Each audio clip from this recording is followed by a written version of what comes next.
Hi everybody, this is Dalton over at ReadingGlidePublishing.com. Anyway, today's video is all about some of the reasons why I think there have been so many mass shootings. So I'm going to start with four.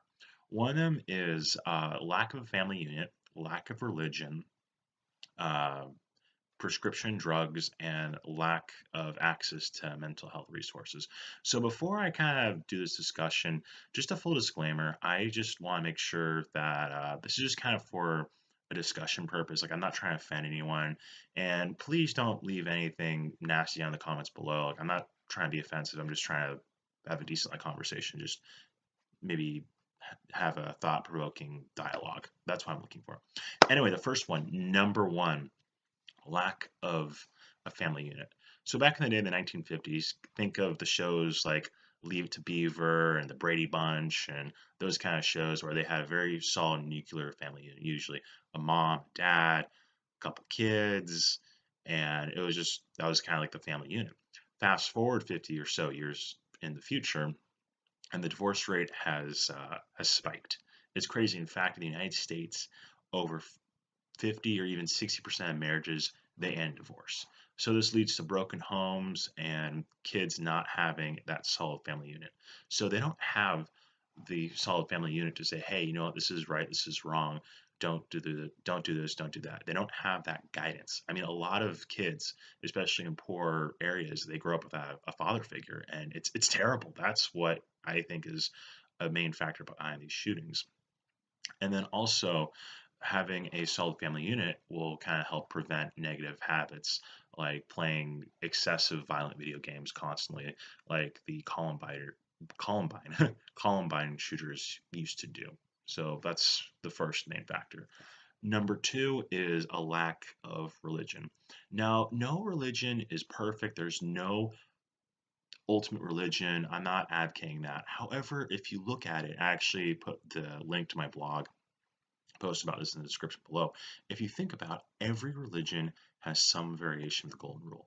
More or less what that means is treat others the way you'd like to be treated. Every main religion has that. I think it's a very interesting kind of common ground that they all share. I mean, they have so many different traditions and languages, but they share this. And then also with religion, some things that are great about it is that some religion like churches they have cool events that promote kind of like a helper's high feeling. So for example, some churches they allow people to volunteer. You can volunteer at a soup kitchen, you can teach ESL classes, be a youth group leader, and that will give the person a sense of purpose, and like I said, what's called a helper's high. And I think that if some of these shooters kind of act like, wow, I'm part of a community, wow, I'm helping someone, wow, I'm doing something good, then many of these shootings wouldn't have occurred. I mean, that's just what I think too. And then also with religion, especially Judaism and Christianity, they have the Ten Commandments, and that kind of acts as kind of a roadmap to live your life. And I think having kind of a code saying, hey, you know what, these are the rules, don't cross the rules, then I think that will really deter would-be shooters. And then also one thing that's kind of common to Christianity, like, hey, you know what, there are consequences if you break these rules. You can and will go to hell. I mean, that is another part of religion, how it's kind of it acts as like a moral compass. And granted, I mean, this is kind of like a high level overview. I don't want to get too much into this subject, but I think having a belief in some sort of higher power, having a compass to live your life, will really help prevent these shootings in the future. And then the third one is prescription drugs. It's crazy because some of these prescription drugs they're meant to help, but in reality, they actually make things worse. I mean, it's funny. The one drug in particular, it's called Zoloft, and Zoloft has a black label box warning, which is the highest warning by the FDA. And it's crazy though. In my blog post and my research, I learned that James Holmes, the shooter behind the 2012 or the Batman shooter, the weird dude with the orange hair, that guy, he was on Zoloft, along with one of the Columbine shooters who's on Zoloft too. It can really alter your mind and your brain chemistry, and I think it's crazy. I mean, I think some of these drugs have good intentions, but a lot of these doctors they have to realize that there are severe consequences, and it can really mess someone up if it's used improperly. I mean, our society, we think, oh yeah, just take a pill for this. Oh, just a prescription. They just throw them out like candy. And I just think it's kind of like the term is it's kind of like a band-aid on a bullet wound. It's not really solving the problem. It's just kind of covering up. It's not really solving it. My fourth, the fourth factor that is behind mass shootings, in my opinion, is lack of mental health resources or insufficient mental health resources. So I believe that prescription drugs and lack of good, adequate mental health resources, they kind of go hand in hand. And it's funny though, because right now, 1 in 4 people have a mental illness, and a lot of them they don't get treatment for it.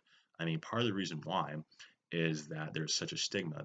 Even seeing a counselor, a psychologist, just talking about your feelings, learning cognitive behavioral therapy, people think, oh, you're crazy, you should go to psych ward. Oh, there's a big stigma around it. And I don't think there should be a big stigma around it. I think it should be the same as if you're going to see a doctor for a checkup. That's why I think it should be kind of akin to. And then also with mental health resources, having access to counselors and psychologists, psychiatrists for lower income areas and for people that really need it, I think it'll really help too.